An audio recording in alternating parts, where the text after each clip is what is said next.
العلم أشراف مطلوب وطالبه لله أكرام من يمشي على قدمه. العلم نور مبين يستضيء به أهل السعادات والجهال في الظلم.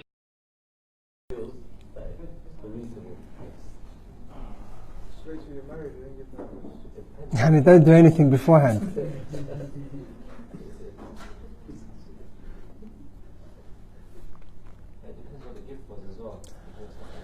Okay, that is sweet talk, isn't it?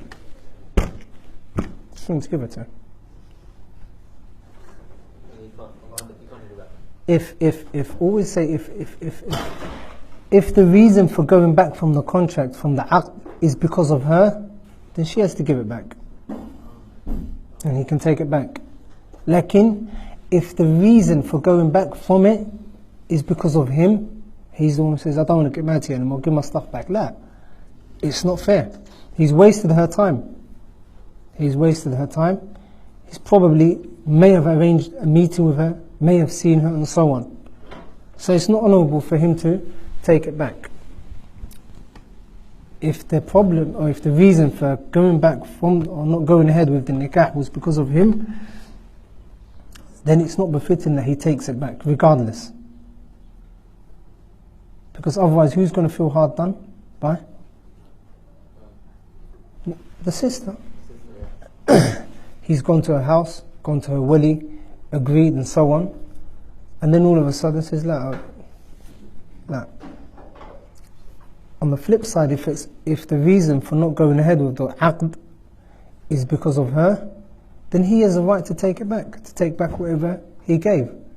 And he won't be equivalent to someone that's given a hadiyah and taken his hadiyah back. Because the reason why he gave it to her was what? Because obviously she's closer to him than other women. She's not like other women to him. She's his fiancée. And he genuinely did want to go ahead with the aqd. Lakin, she refused. طيب. If the sabab is from him, then it's more honourable for him to leave it and not take anything back that he's given to her.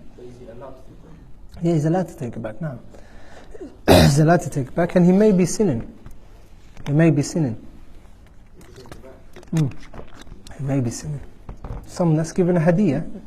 Someone that's given a hadiyah and taken his hadiyah back. طيب.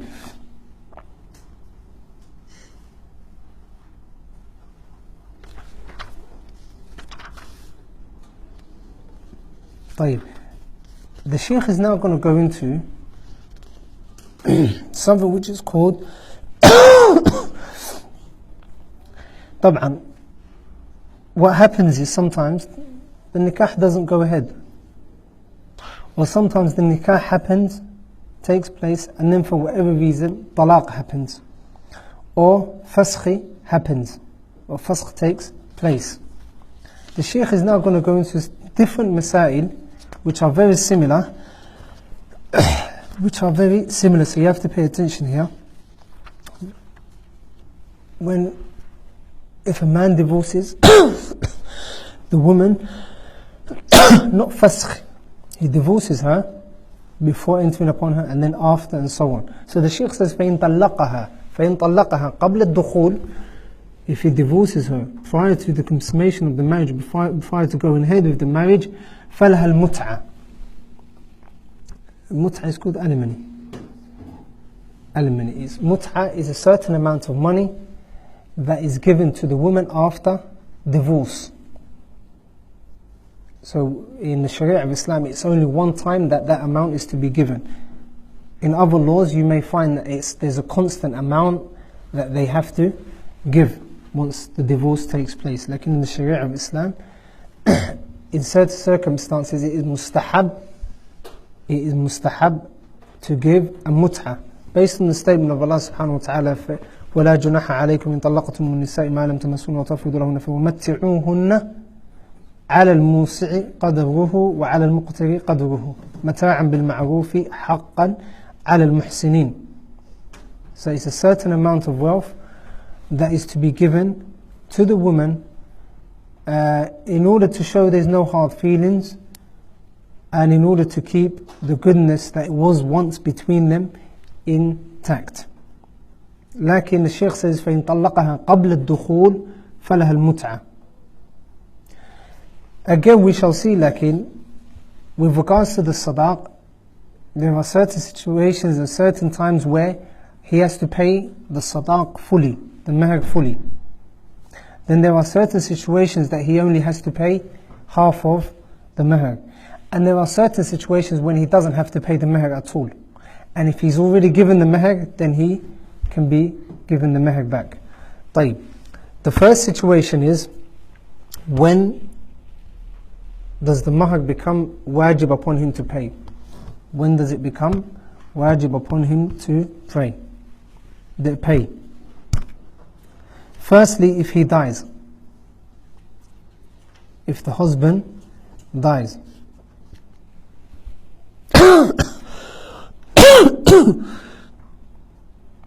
Or طبعا if the wife dies. And that is ijma' of Ahl al-Ilm. Who do you pay if she dies? Her family. Her family. And we've already given the example, if he dies. If he dies, it's taken out of his tarika, the money that he leaves behind, and it is given to the wife. In that case, she gets her mahar back from his tarika, and her inheritance, her mirath, from him, because she was his wife, and she also has to count the iddah, the waiting period, 4 months and 10 days. طيب. So if the mahar has to be, one of them dies, then the mahar has to be paid in full. Secondly, بالدخول, the Shaykh says. The second reason that can be a reason, or is a reason for the mahar to be paid in totality, in its full, is الدخول بالمرأة. Now, الدخول بالمرأة. What is دخول? What can be considered دخول? خلوة, جماع, touching. Imam Ahmad rahmatullahi alayhi says, إذا استحل ما لا يستحل من غيره من الرجال, أو كما قال الشيخ.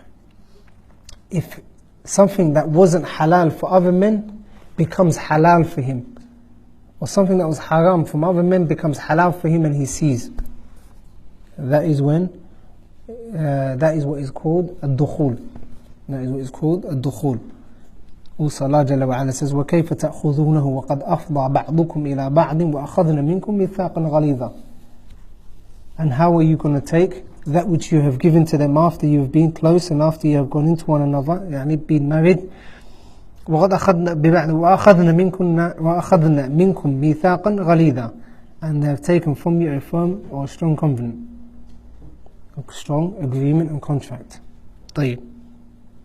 And إفضاء in the verse وَقَدْ أَفْضَى, الإفضاء عند المفسرين الجماع.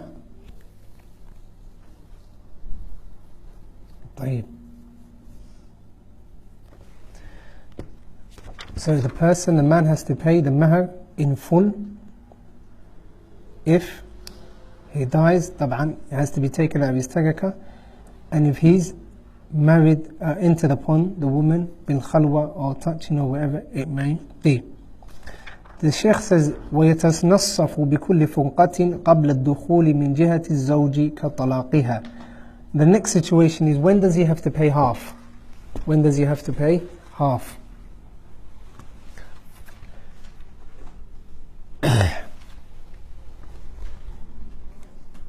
He has to pay half if he divorces her قبل الدخول طبعا. If he divorces her قبل الدخول, and it's because of him that because of him, or reason due to him wanting to divorce her, and no aib of hers, at his request he divorces her, then he has to pay half back.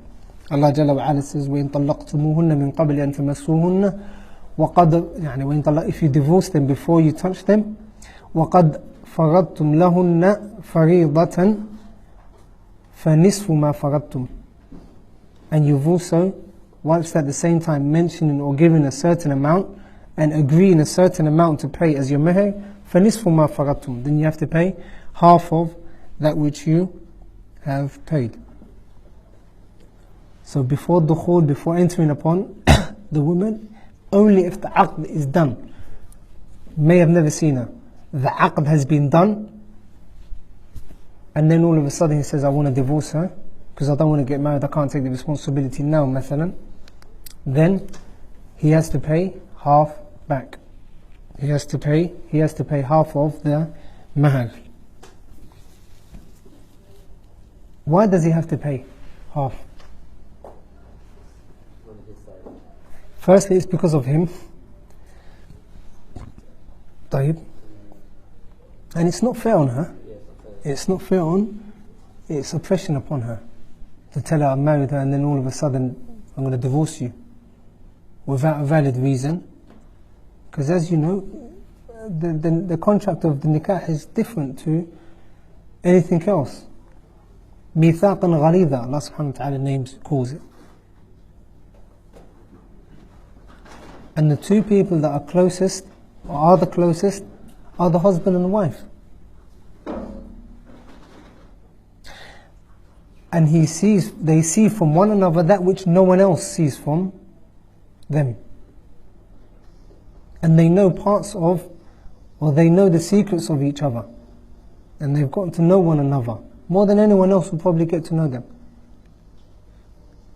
So because of that, if the aqd is done, the nikah is done, and then he decides to divorce her without dukhul happening, without carrying on with the marriage, or without the marriage taking place, or without entering upon her, then in that case he has to pay back, or he has to pay her half. If he's paid all of it, then she only has to pay half back. If he hasn't paid anything, then he can, or if the ta'jil was the agreement in the first place, then he only has to pay half. طيب. So that's when he has to pay it fully, and that's when he has to pay half. What's the next situation? What's the third possible option? When he doesn't have to pay anything. The Shaykh says, وَيَسْقُضُ بِفُرْقَةٍ مِّن قِبَلِهَا أَوْ فَسْخِهِ لِعَيْبِهَا. And it is not due, يعني he doesn't have to pay anything, if the aib or the furqa, or the annulment of the aqd or the nikah was because of her, at her request, or if it was due to a defect that was in her. طبعا that is before dukhul, that is before consuming the marriage. Before dukhul. مثلا والعياذ بالله, she apostates from the religion of Islam. She falls into a naqid from the nawaqid of Islam. The aqd is fasq, and there's no longer a aqd, a contract between them. Lakin there's also no mahar there, so he doesn't have to pay anything. أو فسخه, or whether she asks for a khul' مثلا, asks for a khul', and the aib is from her end. طيب. Lakin for her to be able to be given half, as we said in the first one, the aqd has to be there. Just briefly going back to the last one, for her to be given half, there has to be a aqd. Also, it has to be before dukhul, before actually starting the nikah. And talaq, the third one is it has to be from the man's side. So these three conditions connected to the last situation where he only has to pay half. Back to the third situation. So he doesn't have to pay anything from the mahar if they are separating because of a aib in her. طبعا that is before dukhul. And also, if the reason that he's divorcing her is not a aib, lakin it is because he's no longer able to carry on being married to her, such as a ridda, wal-'iyadhu billah. So if she apostates, the aqd becomes null and void. طيب. ويسقط بفنقة. The Shaykh says وينبغي لمن طلق زوجته, and it is befitting for the person or recommended for the person that divorces his wife, أن يمتعها, that he gives her a certain amount of provision, بشيء يحصل به جبر خاطرها, لقوله تعالى وللمطلقات متاع بالمعروف حقا على المتقين. And when you divorce your women, or women are entitled to a certain maintenance according to what is fair, according to what is ma'ruf and in goodness, حقا على المتقين, which is a duty upon the muttaqeen. So the scholars differ when and who is entitled to this amount of money that is to be given to the wife. Lakin in general, every mutallaqa is mustahab, recommended to give a certain amount of money to the woman, whether you've given her meher or not. Whether you've previously given her meher or not. طيب. Due to when a person, when two people are getting married, initially, before the aqd, they're on good terms. And everyone's happy. Lakin, you will notice that more often than not, when nikah does happen, when divorce or when talaq does take place, there's always going to be quarrels and arguments and rows between the two spouses. Eventually it could lead to divorce. Even if it does lead to divorce, then Allah subhanahu wa ta'ala has encouraged us to pay a certain amount in order to show that there's no hard feelings, and in order to keep good relations and maintain good relations. Because at the end of the day, maybe there's children between them. They've got children. If they do have children, their connection will be for eternity, whether they like it or not, until one of them dies. So if they've got children, there's always going to be a connection between them. So therefore the scholars mention that every mutallaqa is mustahab to give her the mut'ah, alimony they call it. طبعا there's a difference of opinion when it becomes wajib and when it doesn't become wajib. Some scholars say it is wajib all the time, regardless whether you've given her meher, whether you haven't given her meher, and so on. It is always wajib, based on the verse of Allah subhanahu wa ta'ala, وَلِلْمُطَلَقَاتِ مَتَاعٌ بِالْمَعْرُوفِ. Naam. So ala kulli hal, these three situations, when it comes to talaq, or when it comes to the meher, it becomes wajib to pay it in full when? Naam. Or بعد الدخول. You pay half if what?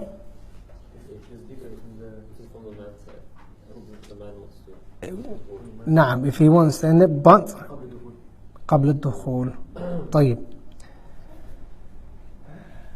And it drops the responsibility or the burden of paying the meher completely drops what? And if it is at her request. And also the mut'ah is always what?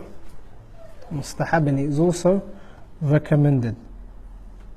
It is also always recommended to pay. طيب. That's about the masail that the Shaykh rahmatullahi alayhi rahmatan wasi'ah he mentions in Kitab al-Sadaq. The last chapter inshallah is Bab al-Ishrat al-Nisa. We'll go into that next week inshallah. In this chapter the Shaykh will talk about the rights and the responsibilities of the two spouses, the rights they have over one another, living together in peace and harmony and upon goodness. Naam. وَعَاشِرُوهُنَّ بِالْمَعْرُوفِ, so living with one another in goodness. That is the last chapter. Once we move on from that, the week after inshallah we'll look into the hadith of the 11 women that came to Aisha radiallahu anha, in which each one of those 11 women mentioned a trait or described her husband, sometimes praising, and sometimes dispraising their husbands, and it's called the Hadith Zara', Hadith Zara', and is also known as the Hadith of the 11 women. And the scholars usually talk about it when they're talking about this chapter regarding the huquq, because from the huquq that the Shaykh will mention are the bare necessity. There's difference between huquq and living in goodness. So to be giving someone their haqq is different to going the extra mile and living with them upon goodness. And that is what we've been commanded to do. وَعَاشِرُوهُنَّ بِالْمَعْرُوفِ إلى هنا والله أعلم وبالله التوفيق. No questions, huh?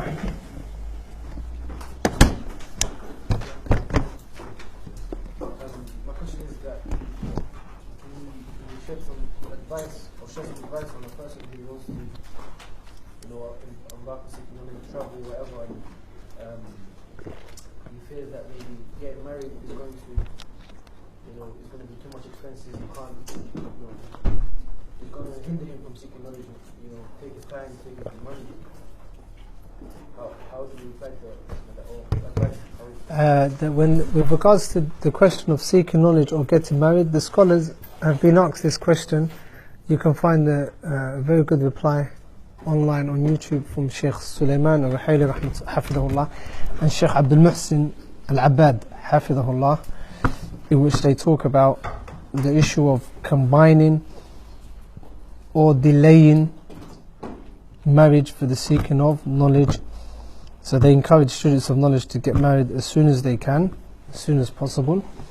And marriage, in many cases, it helps a person seek knowledge. Many people started seeking knowledge when they got married. So marriage, obviously depending on the person that you're marrying, getting married can be a reason or something that can aid you and support you in seeking knowledge. If you are single students, they will tell you that they want to get married, and if you speak to married students, they will tell you that they will encourage you not to get married. That's just how it naturally is. Lakin, the scholars advise that a person should get married if they are able to, obviously do the basics of maintenance and so on. Then it is encouraged to get married. Later on, when you do get married, obviously it depends on the person that you marry. If a person, or if a brother gets married to a sister who also wants to seek knowledge, who's willing to travel, who wants to travel, or who's also willing to be patient with him, waiting for him and so on, then that is a ni'mah and a blessing. But not all women are the same, and not all brothers are, or not all sisters are the same, and not all brothers are the same. So it very much depends on the person that you find, and if you can come to some sort of agreement. Obviously, if you're seeking knowledge and you're married, it'll be slightly more difficult than if you were to be single. Like in these hardships that you go through as a married or as a young married couple, these hardships will be a thing of the past. You won't remember them. Like in what remains is what you've learnt, and the fact that you've grown up together and you've sought knowledge together. So for example, when a person gets married young, the person that they're getting married to, by the time they get to 25, 26, they've grown up together, because they were maturing into adults. They were becoming adults when they got married. Like when they become adults, they've grown up together, so they know each other and they love each other and they be patient with one another. So all of these things won't be remembered. You won't remember the hard times later on. Like what matters is what you've achieved. So seeking knowledge is wajib. And another thing that the scholars differentiate is the knowledge that you're seeking. If you've sought the knowledge that is wajib, how to carry out your day-to-day duties, your ibadah, the tawheed and so on, once you've done that, then anything else that is above that becomes mustahab. So anything else that passes that means that you can, or you should put marriage before that type of knowledge. So the knowledge that is wajib fardu ayn tab'an takes precedence. Once you've sought the knowledge that is fardu ayn, then getting married also is to be given concentration. I can look into two answers given by Sheikh Abdul Muhsin Hafidhullah, Abdul Muhsin Abbad and Sheikh Sulaiman al-Ruhaili. Wallahu a'lam. Any questions from the sisters? Naam. So in regards to the matter, if it's tangible, can the woman spend it in any way, shape or form? She's free to do whatever she wants with it, because that's her own. Naam, that's her wealth. And also another part of the question is, It's her wealth. She can, just like whatever she's got in her pocket now. does the zakat would be applicable to the money she receives from the matter as well? طبعا if it meets the conditions, if it's إذا حال الحول, she's had it for more than a year, and if it reaches the nisab. If it reaches the nisab, مثلا if he gives her, and she has to pay it طبعا, if he gives her مثلا if he gives her 5,000 is over the nisab, and she's had that over a year, then she has to pay the sadaqah, the zakat over, and she has to pay, not him.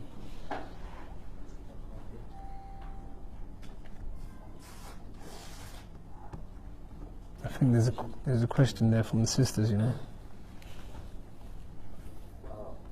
Could you give some advice to people that go to uni or start uni? Go to uni and study well. Yeah. Go to uni or start uni. Yeah.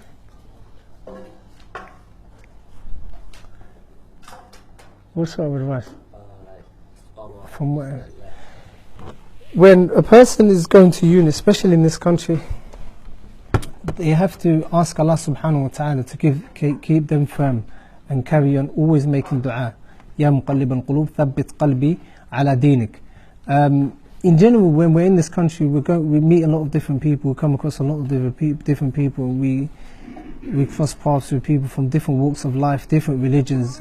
Like the Muslim has to make dua that Allah subhanahu wa ta'ala makes him firm. What happens sometimes, and it's a reality, that you see that a person is, mashallah, practicing, then they go to uni, or they start college and they go to uni or whatever, and then slowly you find them, the istiqamah is decreasing, and they're not practicing as much as they used to practice.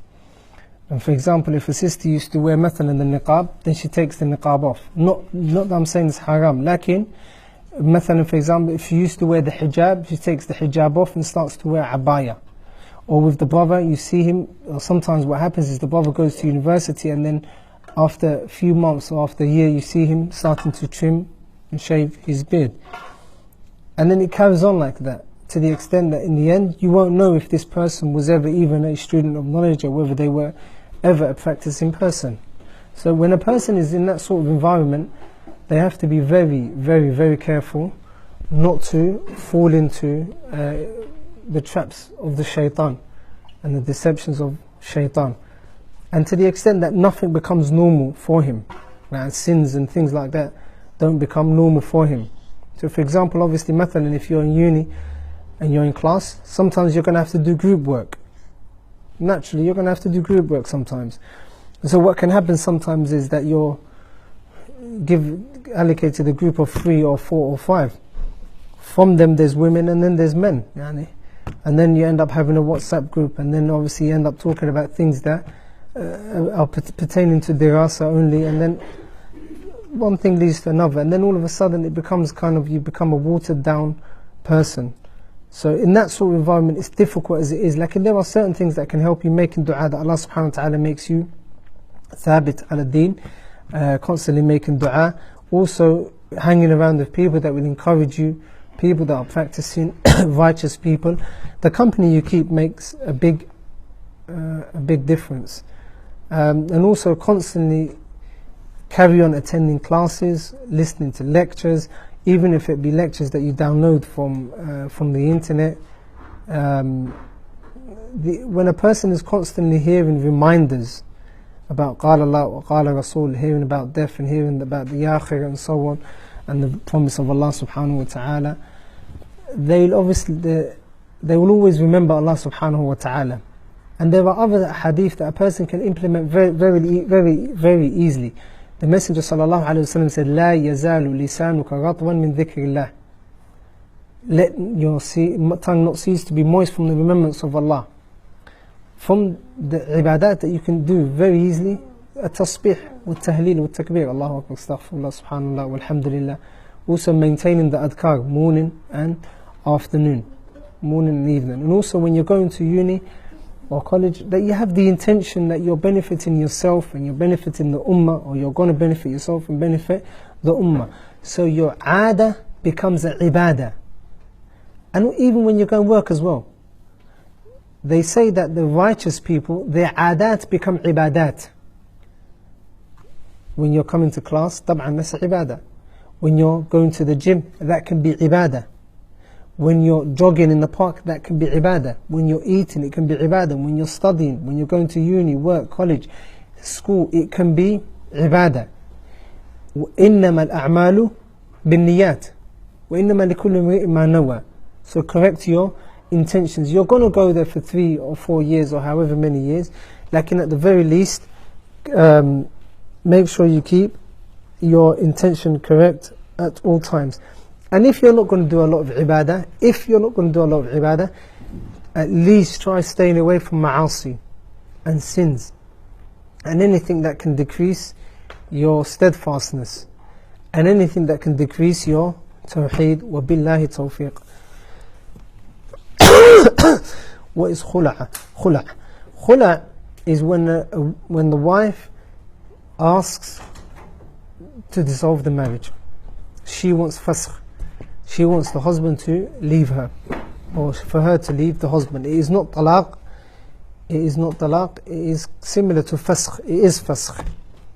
So what happens is she pays a certain amount or gives a certain amount to him, to the husband, in order for him to divorce her. Because sometimes what happens is the husband doesn't love her, he doesn't want her. Lakin he doesn't want to divorce her because he's going to have to pay her meher in what?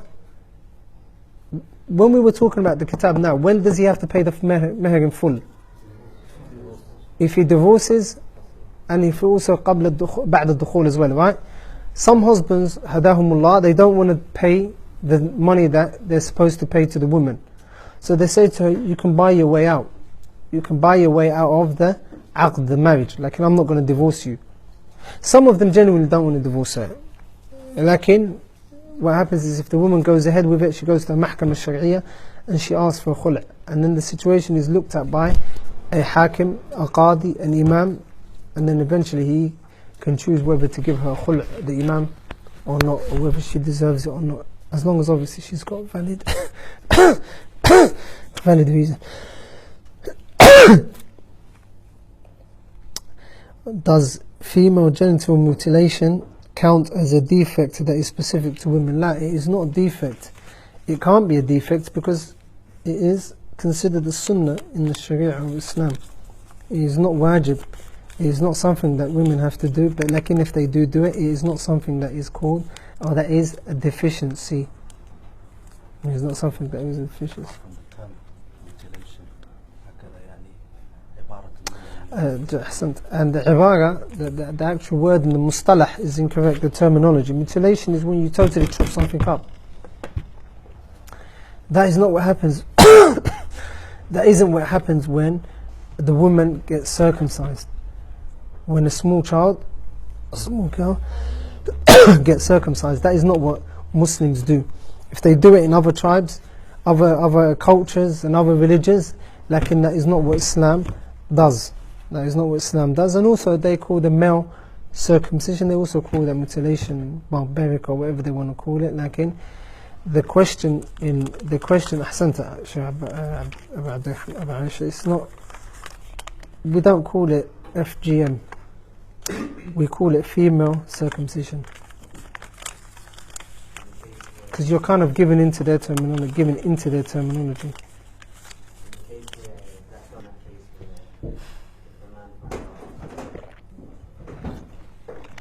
If the man finds that, but it's not a deficiency, it's not a defect anyway. The fact that the woman's been circumcised, that's not